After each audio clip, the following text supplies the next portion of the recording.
जब उसने देखा कि चेले माताओं को डांटते हुए यह सोचकर वापस भेजने लगे थे कि यीशु इस बात से प्रसन्न होगा, उसने यह कहकर उनकी गलतियों की ओर इशारा किया, बालकों को मेरे पास आने दो और उन्हें मना न करो, क्योंकि परमेश्वर का राज्य ऐसों ही का है। उसने अब बच्चों को अपनी बाहों में लिया, उनके सिर पर अपने हाथ रखे और जिस आशीष को पाने के लिए वे आए थे उनको दी। माताओं को बड़ी तसल्ली मिली। वे मसीह के वचनों से शक्ति पाकर और आशीषित होकर वापस गईं, अपने बोझ को नई प्रसन्नता के साथ उठाने और अपने बच्चों के लिए आशावान होकर काम करने के लिए नया उत्साह प्राप्त करके वापस गई। यदि उस छोटे से झुंड के जीवन में बाद में क्या हुआ हमारी आंखों के सामने खुलता, तो हम उन माताओं को अपने बच्चों को उस दिन की याद दिलाते और मसीह के वचनों को उनके सामने दोहराते हुए देखते। हम यह भी देखते कि आने वाले वर्षों में ये बच्चे मसीह के शब्दों को याद रखकर उन राहों से नहीं भटके जो प्रभु के छुटकारा पाए हुए लोगों के लिए निर्धारित की गई थी। मसीह आज भी वैसा ही दयालु मुक्तिदाता है जैसा वह मनुष्यों के बीच में चलते फिरते समय था। वह आज भी माताओं के लिए वैसा ही बड़ा सहायक है जैसा कि वह यहूदियों में छोटे बच्चों को अपनी बाहों में लेते समय था। हमारे घर के आज के बच्चे भी उसके लहू के द्वारा उसी प्रकार खरीदे हुए हैं जैसे कि पुराने समय के बच्चों हुआ करते थे। यीशु प्रत्येक माँ के दिल के बोझ को जानता है। वह जिसकी माता ने गरीबी और अभाव से संघर्ष किया था, वह हर माँ के परिश्रम के साथ सहानुभूति रखता है। वह जिसने कनानी स्त्री के चिंतित दिल को तसल्ली देने के लिए एक लंबी यात्रा तय की थी, वह आज की माताओं के लिए भी वैसा ही करेगा।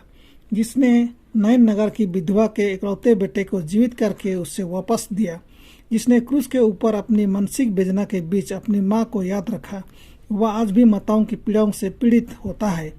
प्रत्येक पीड़ा और हर एक जरूरत में वह सहायता करेगा और तसल्ली देगा। माताएं अपनी परेशानियों में यीशु के पास आएं, वे अपने बच्चों की देखभाल करने के लिए पर्याप्त मात्रा में उसका अनुग्रह पाएंगी। प्रत्येक माता जो अपने बोझ को मुक्तिदाता के चरणों में डालना चाहती हैं, उनके लिए द्वार खुले हुए हैं। जिसने कहा, बालकों को मेरे पास आने और उन्हें मना ना करो, मरकुस 1:14।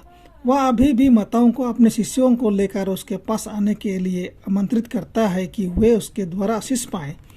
जो बच्चे यीशु के पास उसके संपर्क में लाए गए, उसने उनमें एक ऐसी स्त्री पुरुष को देखा जो उसके अनुग्रह के हकदार और स्वर्गीय राज्य के नागरिक होंगे और उनमें कुछ उसके कारण शहीद होंगे। उसको पता था कि ये बच्चे उसकी बातें सुनकर उन बड़ों की अपेक्षा जल्दी स्वीकार करेंगे, क्योंकि उनमें बहुत से ज़्यादातर सांसारिक रूप से बुद्धिमान और कठोर हृदय वाले थे। सिखाते हुए वह उनके स्तर तक नीचे आया। वह जो स्वर्ग का राजकुमार है, उसने उनके प्रश्नों के उत्तर दिए और अपने महत्वपूर्ण पाठों को उनके बचपन की समझ के अनुसार सरल बनाकर पेश किया। उसने उनके मानों में सत्य के बीज बोए जो आने वाले वर्षों में अंकुरित होकर अनंत जीवन के लिए बहुत सा फल लाएंगे। जब यीशु ने अपने शिष्यों को बच्चों के उसके पास आने से रोकने के लिए मना किया, उस समय वह सब समयों के अपने सभी अनुयायियों से, कलीसिया के अधिकारियों से, सेवकों से और सब मसीहियों से कह रहा था। यीशु बच्चों को अपने पास बुलाता है और हमसे कहता है, बालकों को मेरे पास आने दो और उन्हें मना ना करो। जिसे वह यह कह रहा हो कि यदि तुम छोटे बच्चों को मेरे पास आने से ना रोको तो वे स्वयं मेरे पास चले आएंगे। आपका जीवन ऐसा ठंडा ना हो जो मसीह के चरित्र को गलत रीति से पेश करे। अपने ठंडेपन और कठोरता के द्वारा छोटे बच्चों को मसीह के पास आने से ना रोकें। उन्हें ऐसा कभी ना लगने दें कि यदि आप उनके साथ रहें तो स्वर्ग उनके रहने के लिए एक सुंदर और सुखमय स्थान नहीं होगा। धर्म के बारे में ऐसे बातें ना करें जिसे बच्चे समझ ना सकें, और ऐसे क्रिया न करें जिनसे यह आभास हो कि बच्चों से बचपन में मसीह को स्वीकार करने की अपेक्षा नहीं हो की जाती है। उन्हें ऐसा झूठा आभास न होने दें कि मसीह का धर्म उदासी भरा धर्म है, और यदि वे यीशु के पास आएंगे तो जीवन को आनंदित करने वाली सब बातों को त्यागना पड़े।